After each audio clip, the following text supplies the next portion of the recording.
बच्चे, शुभ संध्या। आज हम लोग कोरोना महामारी के जिस परिस्थिति से गुजर रहे हैं, वहाँ शिक्षक और छात्र का संवाद तो बड़ा ही मुश्किल और असंभव कार्य हो गया है। इसीलिए मेरा सबसे पहले यही कहना है कि आप लोग सामाजिक दूरी बनाते हुए अपने अपने घर में पढ़ें। और साथ ही हम शिक्षक सब भी विचार किए कि हमारे बच्चों को भी कुछ पढ़ाई होनी चाहिए, जिसके चलते हम शिक्षकों ने आपस में दूरभाष के माध्यम से विचार किया और सोचा जो नहीं, हमारे बच्चों को भी पढ़ाई ऑनलाइन के माध्यम से होना चाहिए। और साथ ही मैं अपने आदरणीय अभिभावकों से भी आग्रह करता हूं कि इस ऑनलाइन पढ़ाई की व्यवस्था में आप अपने बच्चों का साथ दें। अगर आपके बच्चों को एंड्रॉयड मोबाइल सेट नहीं है तो कुछ व्यवस्था करके आप अपने बच्चों के लिए ऐसा करें, क्योंकि अब ऐसा हो गया है कि इससे आपके बच्चों का भविष्य जुड़ गया है। तो प्यारे बच्चे, आज पहला दिन हम लोग कुछ ऐसी रोचक कहानी पढ़ते हैं जिसमें थोड़ी हंसी भी आएगी, आनंद भी आएगा और हम लोगों को अपने संस्कृति के बारे में पता भी चलेगा। तो प्यारे बच्चे, आज का पाठ है अलस कथा। तो यह अलस कथा जो है पुरुष परीक्षा नाम के ग्रंथ से लिया गया है। याद रखना है प्यारे बच्चे, यह वस्तुनिष्ठ प्रश्न अर्थात ऑब्जेक्टिव में बराबर आता है। यह अलस कथा पुरुष परीक्षा नाम के ग्रंथ से लिया गया है। इसके लेखक मैथिल कवि कोकिल विद्यापति हैं। मैथिल कवि कोकिल विद्यापति हैं। महाकवि विद्यापति का जन्म बिहार राज्य के मधुबनी जिला के बिस्फी नामक गांव में हुआ था। इनके पिता का नाम महादेव ठाकुर था और यह राजा शिव सिंह के दरबार में दरबारी कवि थे। साथ ही राजा के विशेष आग्रह से इन्होंने इस ग्रंथ की रचना की, जो इस संसार में विभिन्न प्रकार के मनुष्य हैं। कोई चोर हैं, कोई बेईमान हैं, कोई ईमानदार हैं, कोई ठग हैं, कोई धूर्त हैं, कोई आलसी हैं, विभिन्न प्रकार के मनुष्य हैं। तो उन मनुष्यों को, विभिन्न प्रकार के मनुष्यों को कैसे पहचाना जाए, उसकी पहचान कैसे की जाए, इसके लिए राजा के आग्रह पर उन्होंने इस पुरुष परीक्षा नाम के ग्रंथ की रचना की। तो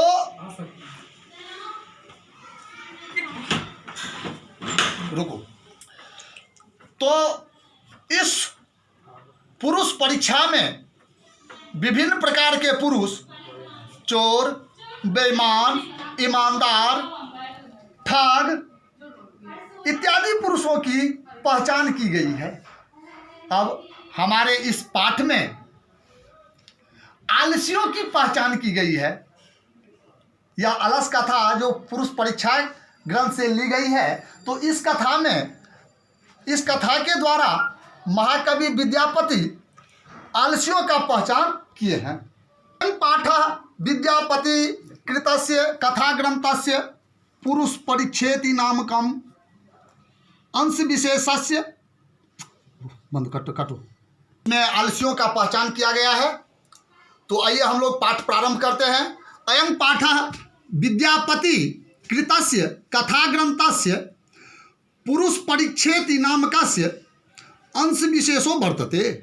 यह पाठ विद्यापति पुरुष परीक्षा नाम का एक भाग है, एक हिस्सा है।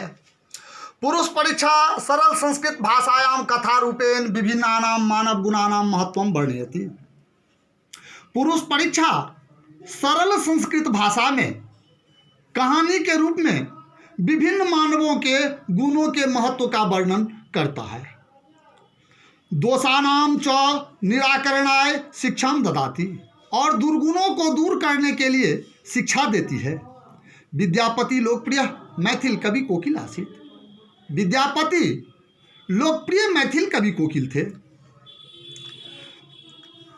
अपि च बहुनाम संस्कृत ग्रंथानाम निर्माता अपि विद्यापति आसीत।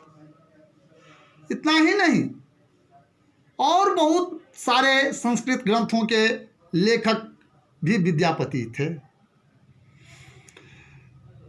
इति तस्य विशिष्टता संस्कृत विषय अपि प्रभुता अस्ति। इससे यह स्पष्ट हो जाता है कि संस्कृत के विषय पर भी उनकी काफ़ी अच्छी पकड़ थी। प्रस्तुते पाठे आलस्य नामकस्य दोषस्य निरूपणे व्यंग्यात्मिका कथा प्रस्तुता विद्यते। प्रस्तुत पाठ में आलस्य नाम के दोष का व्यंग रूप में वर्णन किया गया है, प्रस्तुत किया गया है। नीतिकारा आलस्यम रिपुरूपम मन्यते। नीतिकार आलस्य को दुश्मन के समान मानते हैं।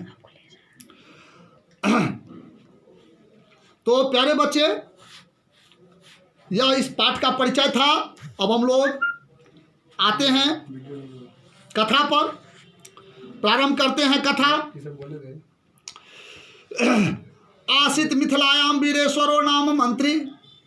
मिथिला में वीरेश्वर नाम का मंत्री था। शौच स्वभावात् दानशीलः कारुणिकश्च सर्वेभ्यो दुर्गतेभ्यो अनाथेभ्यश्च प्रत्यहम् इच्छा भोजनम दापयति। वह स्वभाव से दानशील और दयावान था। वह प्रत्येक दिन दुर्गतियों को, अनाथों को इच्छा भर भोजन दिलवाता था। तन्मध्ये अलसेभ्यो अप्य अन्न वस्त्रे दापयति। उसी बीच आलसियों को भी अन्न और वस्त्र दिलवाता था। यतः कि निर्गति नाम च सर्वेषां मलसः प्रथमो मतः किंचिन्न क्षमते कर्तुम जाठरे नापि बहनीनाम। निर्गति नाम च, अर्थात जिसमें गति नहीं है। सर्वे खाम अलसः प्रथमो मत, अर्थात सभी विद्वानों का पहला मत है कि जिसमें गति नहीं है, अर्थात जो अपने किंचिन्न क्षमते कर्तुम जाठरे नापि बहनीनाम, अर्थात जो अपने पेट के भूख को शांत करने के लिए भी कुछ नहीं कर पाते हैं। विद्वानों का पहला मत है कि वही वास्तव में आलसी हैं, सच्चे आलसी वही हैं। ततो अलस पुरुषाणाम तत्रेष्ठ लाभम श्रुत्वा बहुवस्तुंद परिमृजा तत्र बर्तुली बभुभूयतः। वहाँ आलस पुरुषों के लाभ को सुन करके बहुत सारी भीड़ लग गई। बहुत सारे व्यक्ति जमा हो गए। जो नहीं भी आलसी थे वो भी वहां पहुंचने लगे। तो कह रहे हैं विद्यापति, जो स्थिति ही सौकर्ज मूला, वहां जो सब भीड़ लग गई, वहां पर जो सभी जुट गए, तब जो वहां की क्या परिस्थिति हुई उसका वर्णन करते हैं इस श्लोक के माध्यम से विद्यापति। कहते हैं स्थिति ही सौकर्ज मूला ही सर्वे खामपि संहते सजाति नाम सुखम दृष्ट्वा के न धावंति जंतवः। अर्थात सभी को एकत्रित होने से वहां बहुत भीड़ लग गई, वहां की स्थिति बहुत भीड़मय हो गई। हाँ, तो विद्यापति कहते हैं उसमें किसी का दोष नहीं है, यह प्रकृति ही है। क्या कि सजाति नाम सुखम दृष्ट्वा के न धावंति जंतवः। अपनी जाति के सुख को देख करके कौन ऐसे जीव हैं जो नहीं दौड़ते हैं, अर्थात सब दौड़ते हैं अपने जाति के सुख को देख करके। जैसे कि उदाहरण के स्वरूप अगर थोड़ा हम यहाँ चीनी गिराते हैं तो कहीं से एक चींटी घूमती हुई आएगी, फिर दूसरी आएगी, और कुछ ही देर में हम देखेंगे वहाँ हजारों चींटियाँ आ चुकी है। उसी प्रकार अगर कोई कह दे जो यहाँ सिटी चौक पर किसान को एक एक दमकल फ्री में दिया जा रहा है। एक किसान पहुंचेगा, दूसरा किसान पहुंचेगा, तीसरा किसान पहुंचेगा और कुछ ही देर में वहाँ हजारों किसान पहुंच जाएगा। उसी प्रकार अगर कोई कह दे जो बरेल चौक पर 10वां के छात्र को 1,000 रुपया दिया जा रहा है, हाँ, तो आप लोग कहेंगे जो नहीं सर पढ़ाई कुछ देर बाद में भी कर लेंगे, लेकिन वहाँ 1,000 रुपया सरकार के द्वारा जो दी जाती है उसे पहले लेकर के आने दीजिए। हाँ, मैं भी सोचूंगा ठीक है बच्चा को अगर आ रहा है तो जाने दे बच्चा। तो यही है, कह रहे हैं विद्यापति सजाति नाम सुखम दृष्टा के न धावंती जंतव। अपने जाति को सुख को देख करके कौन ऐसे जंतु है जो नहीं दौड़ते हैं, सभी दौड़ते हैं। पश्चात दलसानाम सुखम दृष्टा धूर्तापि कृत्रिम आलस्यम दर्शयित्वा भोज्यम गृह्णन्ति। उसके बाद जो छोटा मोटा आलसी सब था, हाँ, वो भी बड़ा आलसी बन करके पहुंच गया। जो आलसी नहीं था वो भी आलसी बन करके पहुंच गया वहां पर, हाँ, और आलसी बन करके भोजन प्राप्त करने लगा राजा से। तदंतरम अलसशालायां बहुद्रव्य व्ययं दृष्ट्वा तन्नी योगी पुरुषै परामृष्टम। उसके बाद आलसियों के घर में बहुत संपत्तियों को के खर्च को देख करके उन विद्वानों के द्वारा विचार दिया गया, परामर्श दिया गया। यदक्षम बुद्ध्या करुणया केवल अलसेभ्य स्वामी वस्तुनि दापयति। स्वामी अर्थात राजा केवल दुर्गति को, अनाथ को और आलसियों को ही भोजन देते हैं। कपटे न अलसापि गृह्णन्ति इत्यास्माकं प्रमाद। जिस बीच में कपटी सब भी आलसी बन बन करके भोजन प्राप्त कर रहा है, यह हम लोग की भूल है। हम लोग के भूल के कारण कपटी सब भी, ठग सब भी आलसी बन बन करके भोजन प्राप्त कर रहे हैं। यदि भवति तदा आलस पुरुषाणाम परीक्षाम कुर्म। अगर होता है तो हम लोग आलसियों के घर में परीक्षा करते हैं। यदि होता है तो हम लोग आलसियों के घर में क्या करते हैं? परीक्षा करते हैं। परामृश्य प्रसुप्तेषु अलशालायां तन्नियोगी पुरुषा बहनिं दापयित्वा निरूपयामासु।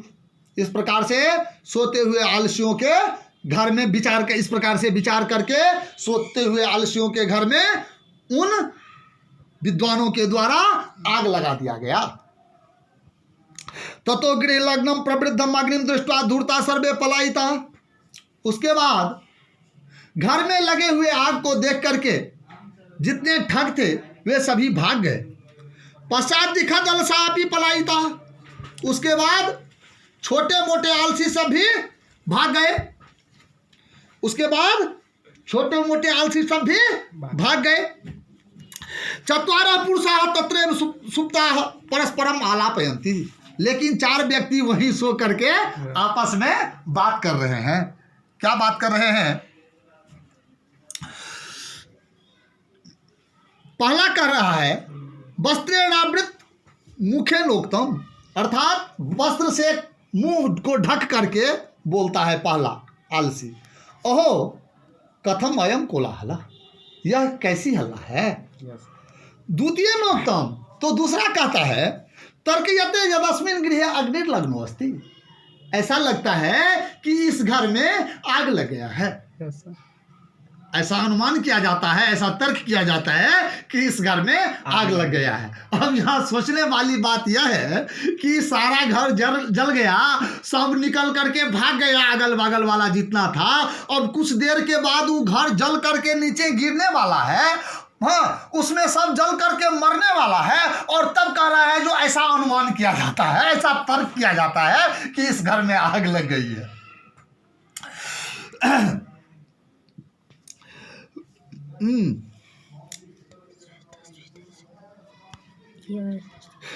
तृतीय नोत्तम, तो तीसरा कहता है जो कोपी तथा धार्मिको नास्ति जो इदानीम जलार्द्रय कटेरवा आसमान प्रावृणोत। अर्थात कोई ऐसा धर्मात्मा नहीं है जो इस समय जल से भिंगा करके कोई चटाई या कोई चादर से हम लोग को ढक दे। कोई ऐसा धर्मात्मा नहीं है जो इस समय किसी चादर या चटाई को भिंगा करके हम लोग को ढक दे। चतुर्थे नोक्तम, चौथा कहता है अये बाचाला, रे बाचाल, बाचाल कहते हैं अधिक बोलने वाले को। हाँ, कति वचनानि वक्तुम शक्नुतः, कितना बोलते हो। हाँ, तुष्णिम कथम न तिष्ठथ, चुपचाप क्यों नहीं रहते हो। ततश्चतुर्णाम अपि तेषाम एवं परस्परम आलापम श्रुत्वा बहनिम च प्रवृद्धम मेषामुपरि पतिष्यन्तं दृष्ट्वा तन्नियोगी पुरुषै बद्ध भयेन चत्वारोऽप्यलसा केशे स्वाकृष्व गृहीत्वा गृहात् बहिष्कृता। इस प्रकार से चारों आलसियों को आपस में बातचीत करते हुए सुन करके और घर को जलकर गिर जाने के डर से और उसमें जलकर मर जाने के डर से उन विद्वानों ने के द्वारा चारों आलसियों को बाल पकड़ के घसीटते हुए घर से बाहर किया गया। अब विद्यापति कहते हैं जो पति रेव गति स्त्रीणाम, स्त्रियों की गति उसकी पति ही है। अर्थात स्त्री अपनी मन की सारी बात केवल अपने पति को ही बता सकती है। अर्थात किसी स्त्री की सारी समस्या का समाधान केवल उसके पति ही कर सकते हैं। बालानाम जननी गति, और लड़कियों की गति उसकी माँ होती है। अर्थात लड़की अपनी सारी समस्या अपने माँ को ही बता सकती है और लड़की के सारी समस्याओं का समाधान केवल उसकी माँ ही कर सकती है। नालसानाम गति कश्चित लोके कारुण्यकम बिना, लेकिन दयावान के बिना आलसियों की के कोई गति नहीं है इस संसार में। Yes sir. आलसियों के मददगार कोई नहीं है। ततः पश्चातेषु चतुर्स्व आलसेषु ततो अप्याधिकतरम वस्तु मंत्रिम दापयामास। उसके बाद उन चारों आलसियों को मंत्री ने बहुत सारा वस्तु सामान इत्यादि दिलवाया। तो चलिए प्यारे बच्चे, आज यहीं पर इस कथा को समाप्त करते हैं। इस कहानी से हमें यह शिक्षा मिलती है कि हमें आलस नहीं करना चाहिए, हमें मेहनत करने से नहीं भागना चाहिए। क्या तो हमें इस कहानी से क्या शिक्षा मिली? जो हमें आलस नहीं करना चाहिए, हमें मेहनत से नहीं भागना चाहिए। अर्थात संस्कृत में एक श्लोक है जो आलस्य ही मनुष्यानाम शरीरस्थो महानिरिपु। नीतिकार कहते हैं आलस्य ही मनुष्यानाम शरीरस्थो महानिरिपु। आलस्य ही मनुष्य के शरीर का सबसे बड़ा दुश्मन है। हाँ, नास्ति उद्यम समो बंधु कृत्वा नाम सीदति, इस पर मत दो। हाँ, नास्ति उद्यम समो वस्तु बंधु कृत्वा न अवसीदति। अर्थात बंधु कोई नहीं है मेहनत के समान, मेहनत के समान उसका कोई अपना नहीं है। और जो व्यक्ति मेहनत करता है वो कभी पछताता नहीं है। जो व्यक्ति मेहनत करता है वो कभी पछताता नहीं है। इसीलिए हमेशा मेहनत करते रहना चाहिए। हाँ, फिर कहते हैं अगले श्लोक में जो खरदोषा पुरुषे ने हातव्याभूति मिच्छता निद्रा तंद्रा भयम क्रोधा आलस्यम दीर्घ सूत्रता। मनुष्य के अंदर 6 दुर्गुण है, 6 दोष है, जिसे मनुष्य को अपनी इच्छा से दूर कर देना चाहिए, अपने आप दूर कर लेना चाहिए, जिससे उसके जीवन का सफलता का सारा मार्ग प्रशस्त हो जाएगा। आगे मोक्ष मिलेगी उसको मरने के बाद। तो 6 दोष क्या सब है? निद्रा, नींद, तंद्रा, भय, क्रोध, आलस्य और दीर्घसूत्रता। निद्रा, तंद्रा, भय, क्रोध, आलस्य और दीर्घसूत्रता। तो प्यारे बच्चे, इसी बातों के साथ आज का क्लास यहीं बंद किया जाता है। धन्यवाद।